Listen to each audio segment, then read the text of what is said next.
At the start of the story, we see two buses on the road. One of these buses is full of female students, all heading to their classes. Among them is a girl named Mitsuko, who is busy writing something in her notebook. Her friend asks her, "Why are you always writing? What's the point of all this? You should come hang out with us. Look, everyone here is having fun." Saying this, her friend snatches her notebook away. Just then, Mitsuko's pen falls, and she bends down to pick it up.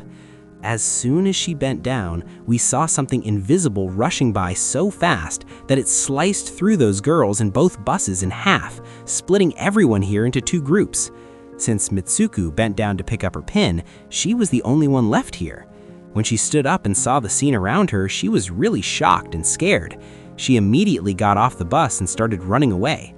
Now we find out that the thing cutting through everyone wasn't anything else, it was just the wind. That wind was what caused all this. The same wind that was cutting people in half now chases after Mitsuko. To save her life, Mitsuko yells and runs as fast as she can.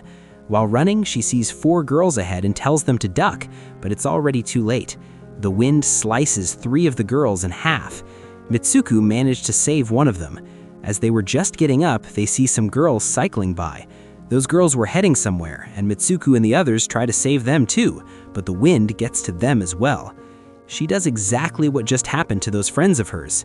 Meanwhile, the girl whom Mitsuko had just saved from that invisible thing gets killed. Now, Mitsuko gets really scared and starts running around here and there. Next, we see Mitsuko reaching near a river, and she's shocked to find a bunch of dead bodies floating in the water. This wind had basically torn them apart. From there, she takes clothes from one of the dead bodies and changes into them. After that, we see Mitsuko walking and eventually reaching near a school. There are a bunch of other female students here too. Mitsuko was walking ahead when a girl came up to her and asked, "How are you?" That girl was Mitsuko's friend, but Mitsuko didn't remember her. From their conversation, we can tell they really care about each other. While they were talking, a strong wind suddenly blew, and scared, Mitsuko rushed inside the building. Mitsuko's friend saw all this but didn't understand why Mitsuko was so frightened. She asks Mitsuko, "Why are you shaking so much?" Then Mitsuko tells her best friend everything, how a gust of wind came and cut off all her friends. Hearing this, her friend takes her to the window, puts her hand outside and says, "Look, it's just the wind, nothing more." Seeing this, Mitsuko feels a lot better and starts thinking maybe it was all just her imagination. After that, she goes to the yellow class and with 2 other girls plans to skip class. Just as they were leaving the classroom, their teachers suddenly showed up in front of them, but the 4 of them quickly ran away from there. As they were running, they ended up near a lake. Mitsuko's friend told the other 2 girls about Mitsuko's dream. One of the girls said, "Maybe it's all true, like a mirror world, where everything works opposite to our world." Then she threw a stone into the pond and said, "Look, I just threw a stone into the pond, but maybe in the mirror world I didn't." Just then, a crocodile appeared there, and 1 out of the 4 girls gets eaten, but that girl is still alive. She tells these people, "See, I told you, whatever happens in this world doesn't happen at all in the other world. In that other world, the girl was eaten by a crocodile, but here she's completely safe." Just then, while they're talking, they spot a bed near the lake. The 4 of them grab pillows from the bed and start throwing them at each other, playing around. Meanwhile, we see 2 girls standing a bit far off, watching these 4. One of those 2, the girl was dressed as a bride because the 2 of them had just gotten married. Then, one of their friends tells them that in that world, they have to do something that's impossible in this world. After that, they all go back to school. While they're in their classroom, Mitsuko notices a pillow lying next to her. As she bends down to pick it up, suddenly the teacher starts firing a big gun at all the boys and girls in the class. When Mitsuko picks up the pillow and looks up, she realizes the class, all the girls had been killed, but she was the only one left alive here. Mitsuko's teacher came up to her and said, "How dare you shut down my class? Now you're as good as dead." Just then, 2 girls showed up to save Mitsuko. They rescued her and started to get her out of there, but another teacher came in and killed those 2 girls. Now, all the survivors, including Mitsuko, started running to get out, but all the teachers at the school began shooting at them. As soon as some girls come out, it feels like the wind cuts through them, helping them avoid the gunfire. Mitsuko is alone here again. She runs away from this place, through the crowded area, and heads to the police station. There, she tells the police everything. After hearing her out, the policewoman says, "You're not even wearing school clothes." Then she places a mirror in front of Mitsuko, and Mitsuko sees that she looks completely different now. At this point, we know that Mitsuko is getting married today. The same police officer then, seeing this, the people around start calling her Congress. As soon as they all take her to the church, Mitsuko spots her best friend there. Mitsuko asks her, "What's happening to me?" Her friend tells her to stay quiet for now because they're under someone else's control. "Just do whatever I say," she says, and then puts a wedding dress on Mitsuko. As soon as Mitsuko gets ready, all the girls there start making fun of her. Seeing this, her best friend gets really angry, and one by one, she starts killing everyone. As Mitsuko moves forward, she suddenly sees a coffin instead of a grave. When Mitsuko opens the coffin, a big pike jumps out. She gets really scared and attacks the pike with a broken bottle. After that, Mitsuko and her best friend head to the path outside the church.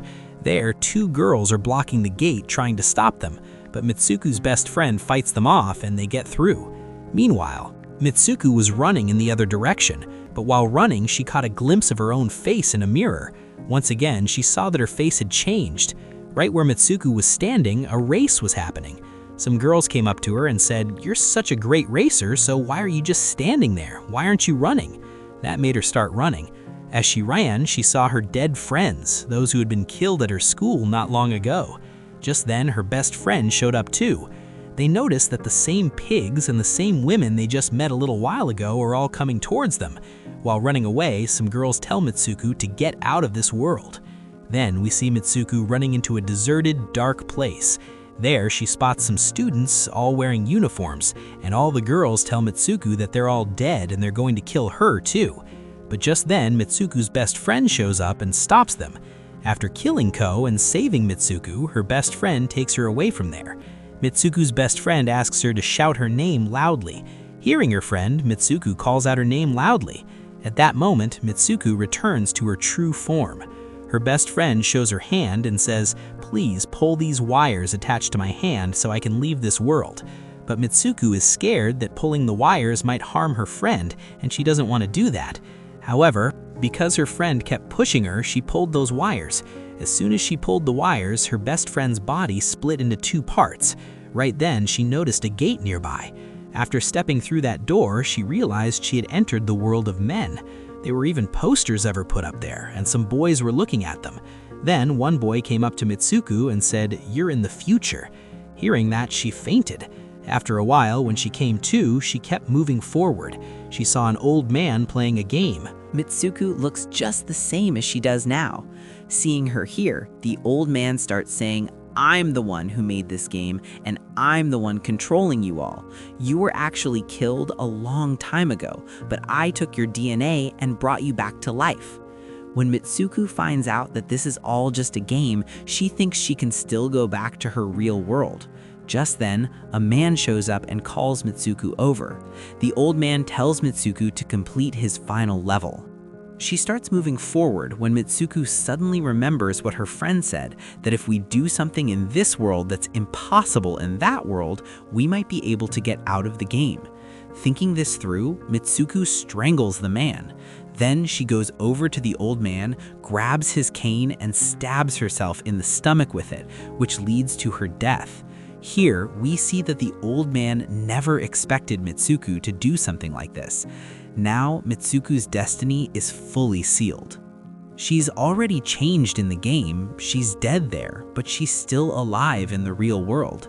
Next, we see that the other characters in Mitsuko's story also end up killing themselves for one reason or another, so none of them are part of the game anymore.